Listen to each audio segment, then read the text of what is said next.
Welcome to the deep dive. Today we're really digging into the Indianapolis real estate market, and we're looking at a fascinating moment in time, right on the edge of 2026. We've got this really unique set of sources. It's not just your standard market report.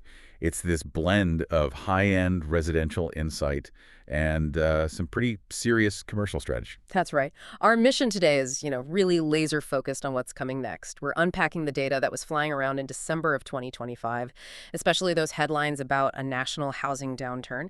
And we need to figure out why central Indiana seems to be telling a different story, and more importantly, what that recent rate cut from the Fed actually means for your wallet in early 2026. Right. So we're looking at this sort of local bubble, a market that's pushing back against these big national trends.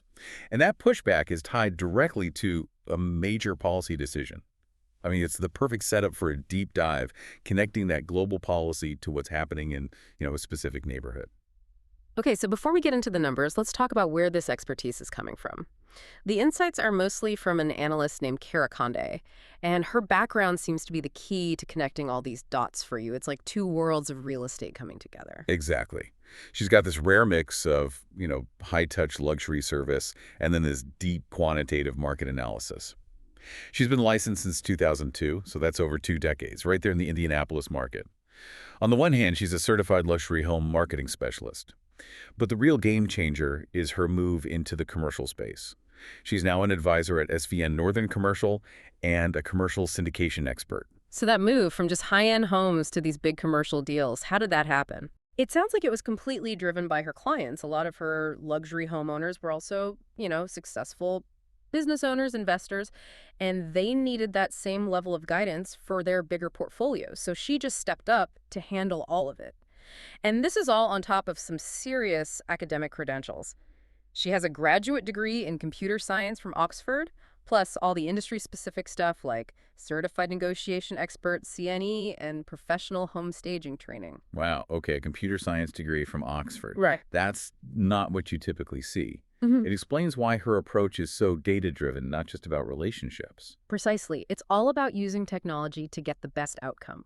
For her residential listings, that means things like cinematic drone tours or virtual staging for homes over $2 million. It's about creating that emotional pull. And on the commercial side, she's using complex tools like GIS-driven site selection.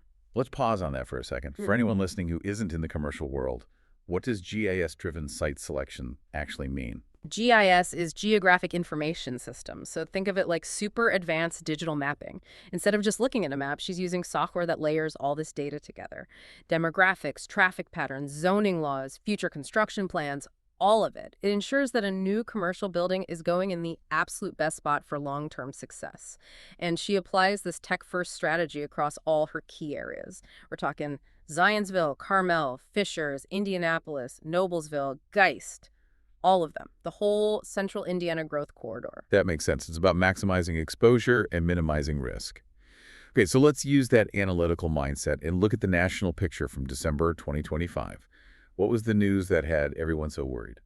The national data, it confirmed a pretty big shift. For the first time in more than 2 years since 2023, U.S. home prices actually turned negative year over year, and the reports highlighted a 1.4% drop just in the last 3 months of the year alone. A drop like that in 1 quarter, that's a real wake-up call. That signals momentum is gone. Which cities were getting hit the hardest? It was really concentrated in those markets that got, super hot during the pandemic. Austin was a big one, down about 10%. Denver was down 5%. Phoenix was in that same boat. These were real corrections. But the analysts were pretty careful with their language. They didn't call it a crash, did they? No, not a crash. The term they used was an affordability slowdown. Yeah. I mean, the basic problem of not enough housing is still there.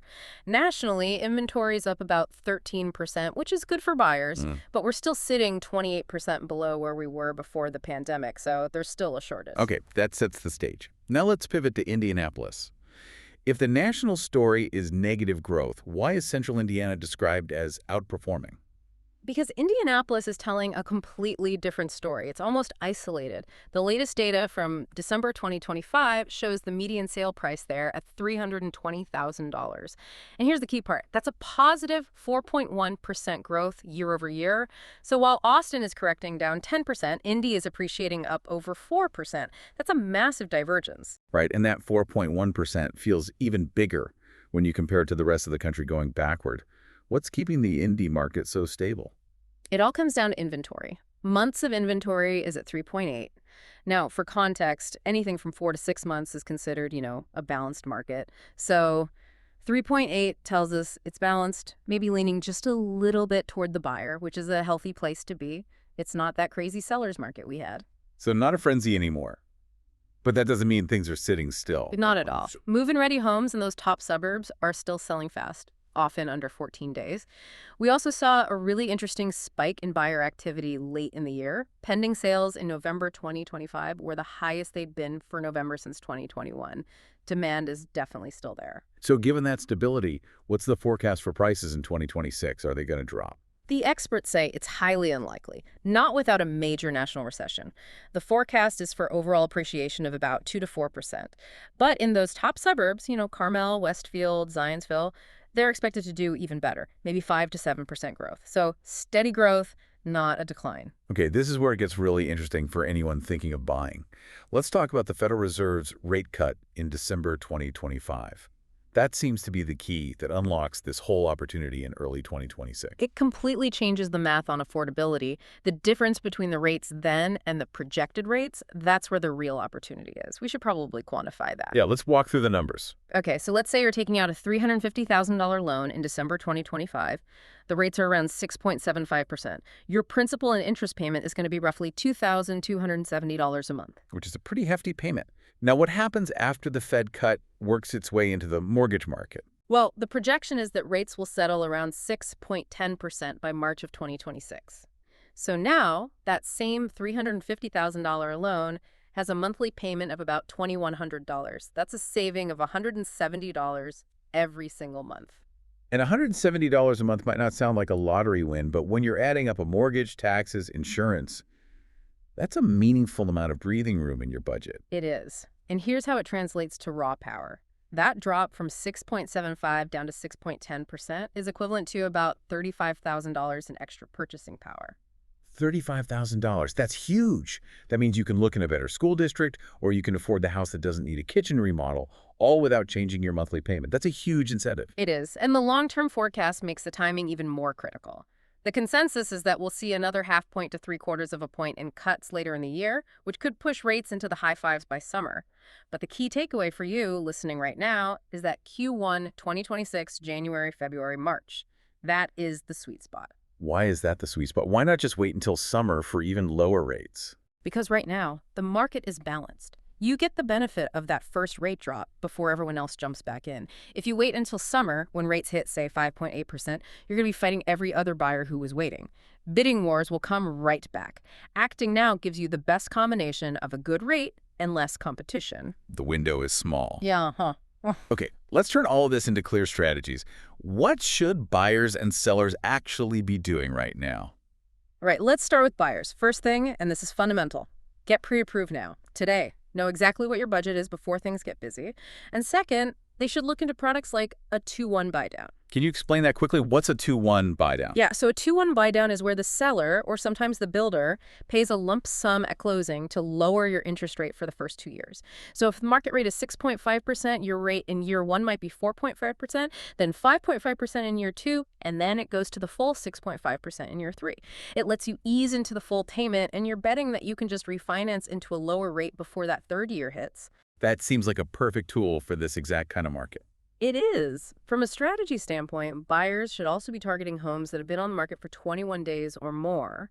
In a market as fast as Indy, 21 days on market means there's probably room to negotiate. The seller might be getting nervous. And what about finding deals that aren't even on Zillow?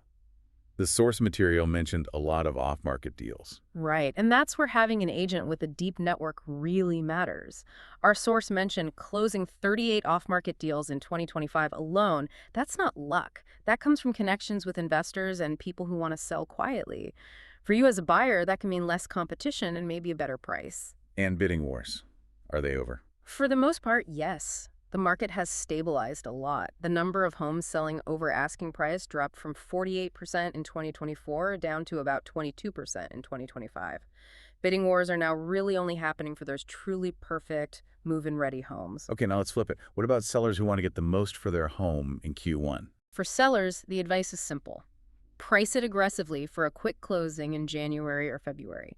You want to catch that first wave of buyers who are motivated by the new rates before all the spring inventory hits the market. And presentation is everything.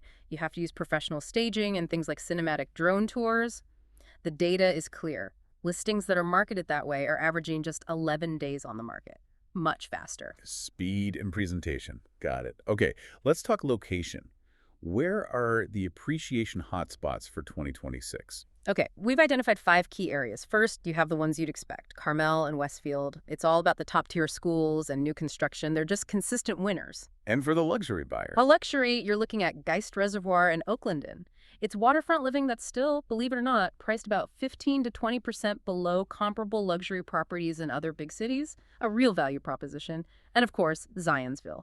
It holds its value because of that historic village charm and the classic brick homes. Okay, now what about the areas being driven by those huge economic projects we hinted at earlier? That brings us to a really critical area, Whitestown and Lebanon. This whole region is exploding because of industrial growth along the I-65 and I-70 corridors, specifically something called the LA District. We need to unpack that. What is the LA Peace District, and why does it matter for someone buying a house? LOA stands for Limitless Exploration and Advanced Pace. It's this massive planned research and industrial park for life sciences, tech, advanced manufacturing. And the projections are that it's going to bring over 15,000 new, high-paying jobs to that area. When you drop that many good jobs into one place, it creates instant, sustained demand for housing. It's going to drive appreciation in Whitestown and Lebanon for a decade or more. 15,000 jobs. That fundamentally changes the economy of that whole area. Exactly. And finally, you're seeing a real premium in the urban revitalization areas. We're talking Bates Hendricks, Fountain Square, and Fall Creek Place. Walkability, historic character, access to downtown. Those things are commanding top dollar. This has been incredibly insightful. So to recap, we've got the national market pulling back, but Indianapolis is presenting this really unique window for buyers in Q1 2026.